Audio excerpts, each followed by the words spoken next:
So very, very sort of happy to be joined by Foster this evening. So welcome to our YouTube channel and our social media. Thank you ever so much for joining us. And just tell us a little bit about yourself to kick off, you know, how old you are, where you're based, all that sort of stuff. Sure. So my name's Foster. I am 24. I'm in Nashville, Tennessee, and I am a songwriter. I'm an artist, and I'm also someone who suffers from DPRD. So very happy to be here and to get to talk and hopefully spread some more awareness. Absolutely. Well, it's great that you're kind of using your profile to do that. It's fantastic to see. So you have DPRD yourself. How long have you experienced symptoms? Is it something that comes and goes, or is it just like chronic and 24/7? Yeah, so unfortunately for me, it's been chronic 24/7.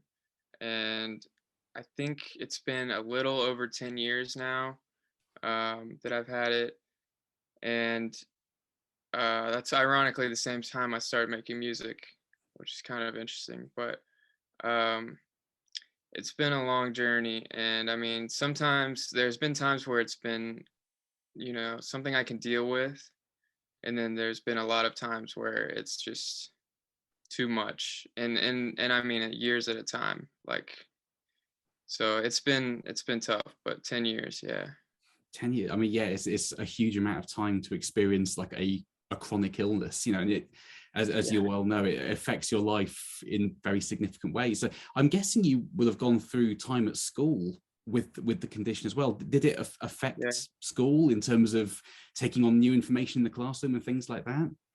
100%. I mean, I remember like the very first onset of when I first started like experiencing chronic symptoms was in class, actually. Um, and I mean, it caught me by so much surprise that like I had no idea what was going on at the time. I mean, I was 14, I think 14 years old. So like I had no clue what was happening, and it just like took me by storm. And I mean, I remember not going to school for like weeks and just trying to figure out what was going on, because I didn't know, I didn't know what DPRD was.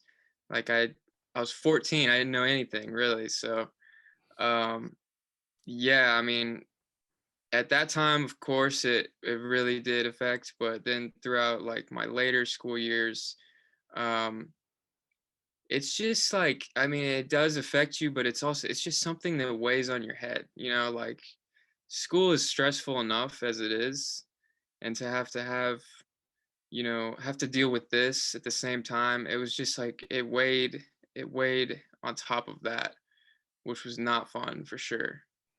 Absolutely. I mean, school's a stressful enough time anyway, isn't it? So to have something else that's really chronic weighing Exactly. down on you just makes everything doubly hard, doesn't it?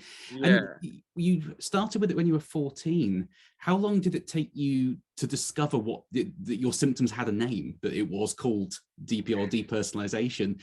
How long did that take, and how did you actually find out the term in the end? So, as you know, it's very understudied, and there's not much awareness of it. And so I had a very hard time just even going about um, figuring out what was going on, because the internet can lead you down some rabbit holes. But also, I was 14, so it's like I had no professionals to help me out. Every professional I went to was like, "Oh, maybe you have migraines," or like, you know what I mean? Just like no idea at all. And so ultimately, it was just me doing a bunch of research, and like, I landed on a couple things that I thought might be it, but that weren't it, and then like kept narrowing in, and finally discovered DPRD, and like did pretty extensive research into it, and was like, okay, this is actually it. This is everything about this is me. It's always quite a surprising thing, I find, that when you can describe the symptoms to a health professional and they won't really know what you're talking about in many instances, but when we find that list of symptoms, it is so clear cut. There is no doubt Yeah, whatsoever. It's just, I have that. It's that definite, isn't it? It's a crazy feeling too, because it's like you read it, it's almost like finding a meme or something that's like super relatable to you, and you're like, oh, this is me. But it's like a totally more serious thing. But you read it and you're like, oh my God, this is like literally, this is what I can't say. This is like what I haven't been able to say, but it's put into words. It's a real light bulb moment when you kind of for sure crack the code for the first time, isn't it? But yeah, in terms of actually, as you just alluded to there, talking about it with words, is it something that you try to discuss with friends and family at all? Like when you were experiencing the symptoms, is it something you tried to kind of open up about, or did you keep it a bit more sort of internal? I mean, throughout my experience, I've noticed that it's kind of hit or miss whether talking about it helps or makes things a little more intense. Um, and you have to, it's tough to with this specific disorder, just like talking about it with people who might not fully grasp like mental health as a whole, and who aren't open to like, because it sounds pretty bizarre when you explain it, like if someone doesn't know what it is or um, have much experience in mental health, they're probably just like, what is he talking about?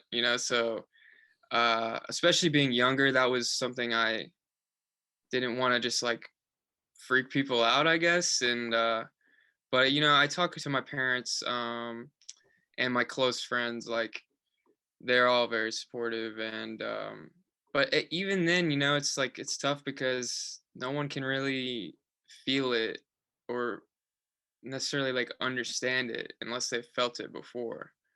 So there's still like a gap, even talking to your closest people.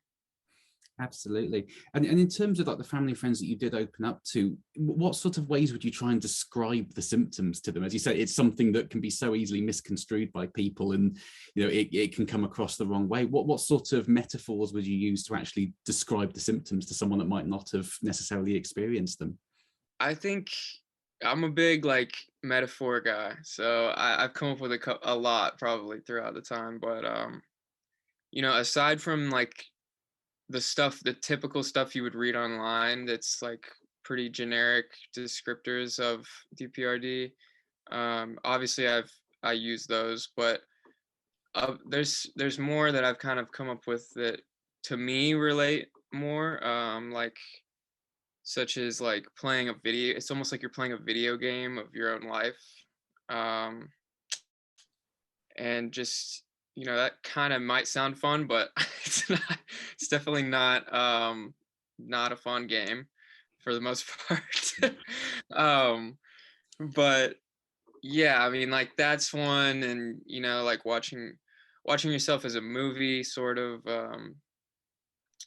and just being like, also one thing I've been doing recently is like talking more to friends and family, um more so on terms of like what actually is happening in your brain, like with how it's like pulling you out to like protect you as a coping mechanism to basically not have you have to deal with the experience, and kind of more like explaining it in those terms seems to be a little more like um understandable uh if it's not like a metaphor. Absolutely. It's one of my real pet hates myself, using the description that like it's as if you feel like you're drunk all the time. And so Yeah. people will always say, oh, that sounds brilliant. It's like, no, please think Oh about it. man, It's really not. that's how I used to explain it like that. I would say it feels like you're having like you're really high, or something like that. And people will be like, "Oh, that sounds great. It's 24/7." I'm like, "Dude, you have no idea. It's like the worst. You would not want this. I promise you."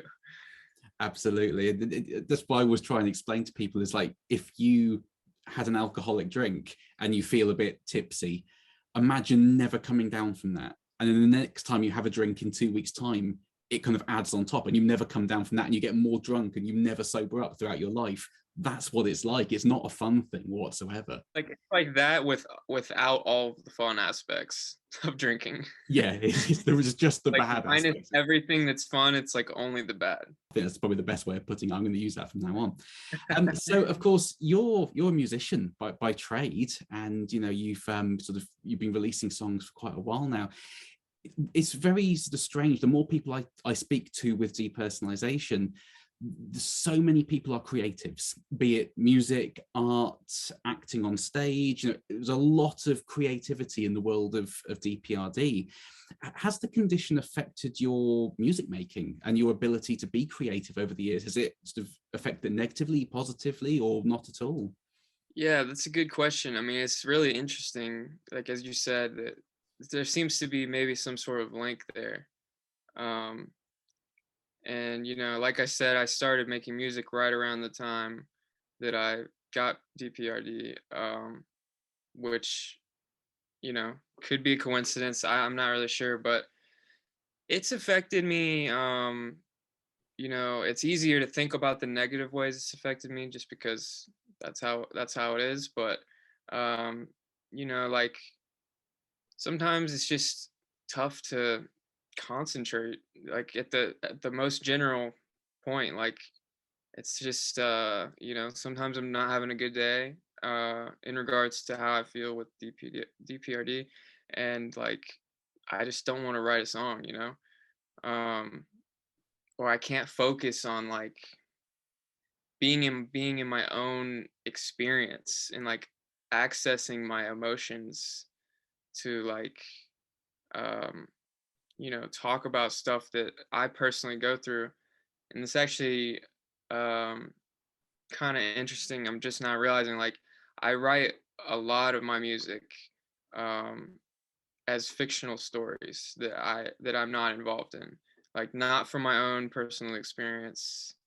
For the most part, some songs I do, obviously, right, about myself, but a lot of them are just fictional created stories.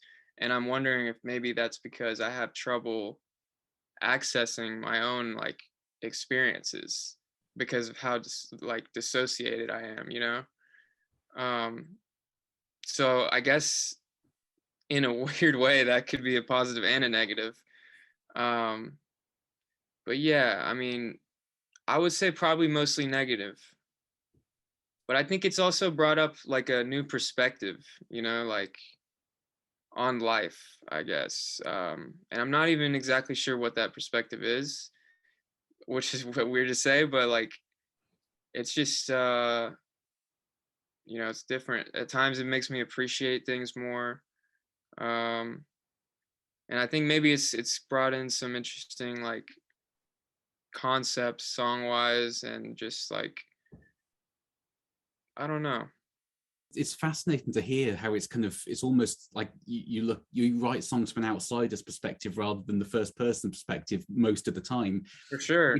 Because that's certainly so. I'm a musician myself, and it's certainly something I've found over the years. It's become harder and harder to just write music, because I really believe that all art comes from an emotional place. It's like an expression of how you might be feeling, and when you're not sure how you're feeling and those emotions are blunted, it becomes harder to do that. But the fact that you've found that outsider's perspective and writing pieces of music from somebody else's perspective, it's really interesting to hear how you've kind of channeled that perspective of others into your own work. It's really interesting to hear that. Yeah, I mean, it seriously is something I've been doing for quite some time now, and like I find it so much easier because I have full access to that. But like you said, like maybe my emotions or my experiences are like blunted, and so it's harder for me to get like full access to that.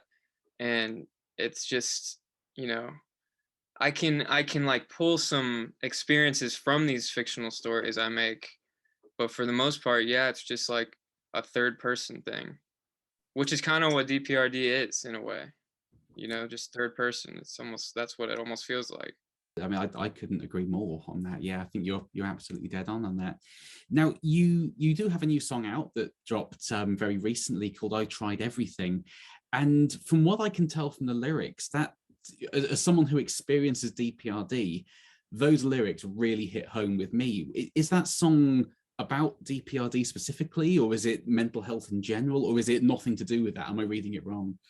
It's 100%. This song, like I was just saying, this is the one, or one of few, that is actually just about my personal experiences. So this was 100% about me and my experience with DPRD. I really don't have, like, other than DPRD, my life is fantastic. Like, I'm really enjoying my life other than that aspect.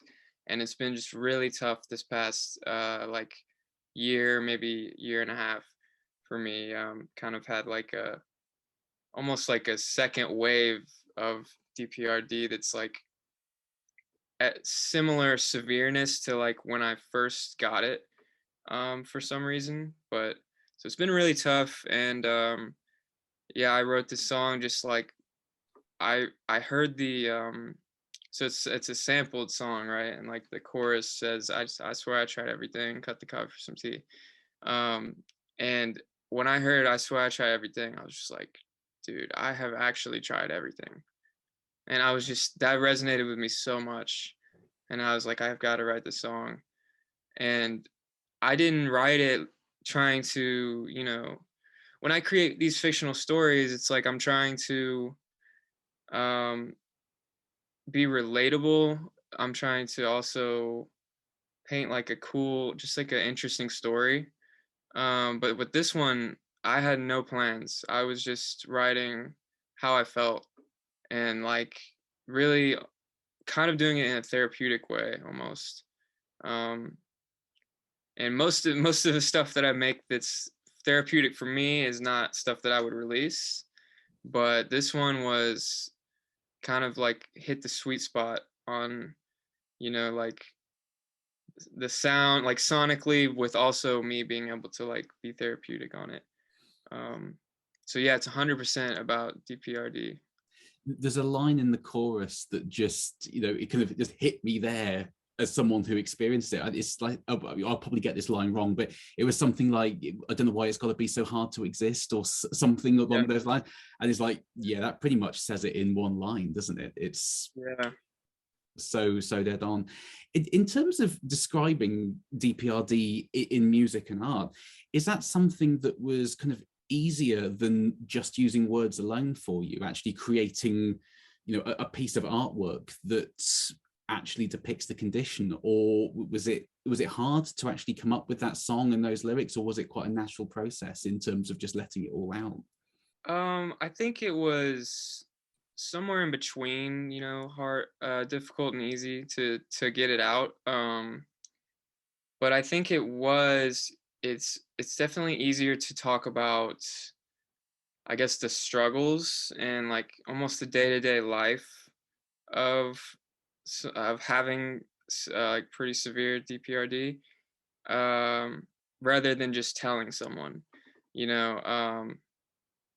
because sometimes it's hard to talk about it, sometimes it's hard to talk about it with people. And when, I'm just down here by myself, was making that song by myself with no one around, so I could really be me. And like, I honestly didn't even have plans to release the song when I was writing it, so I was really just doing it for me, honestly. So um it was much easier for me to talk that way.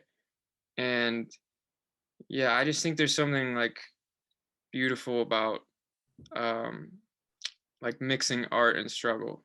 So I don't know, I really enjoyed writing it, and I did kind of find it therapeutic too.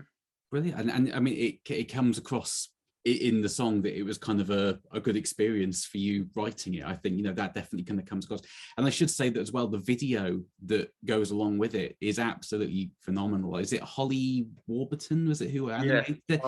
Just did a fantastic job of kind of depicting that isolation of the lead character, and it just kind of slots together with the song so perfectly. So I'll make sure there's a link in the description box where people can check that out. And awesome. It really is fantastic. And kind of one final question for me, what's the reaction been to that song? Because it's been out for a week or two now. what's the initial reaction been? Have people kind of picked up on the mental health side of things, or have they just appreciated it for being a song in its own right? I think since the get-go, like I had this song out on TikTok for quite some time, like I think a year actually before it actually released. And because as I said, I didn't really have plans for it to release. So um but from the get-go, the reaction was very surprisingly like lyric driven. You know, everybody was like relating so much with the lyrics. Like it was really shocking to, and just like how many people were relating with what I was saying. It was sad to see that kind of, but it was also in a way exciting because I know that the music can help those people. Like um you know, they were all saying like this song, you know, could like heal me, that kind of thing. So like that was very, very nice to hear. But the reaction's been great. I mean, um just so much love on it. And like I said, I think my core fans know that this is something that's pretty personal to me. And so I'm just thankful to like have a fan base that lets me be comfortable enough to release stuff like that, you know. But it's been great. And um it's just I'm happy that I get messages saying like this song helps me feel better. That's my favorite thing to hear. So it's been great.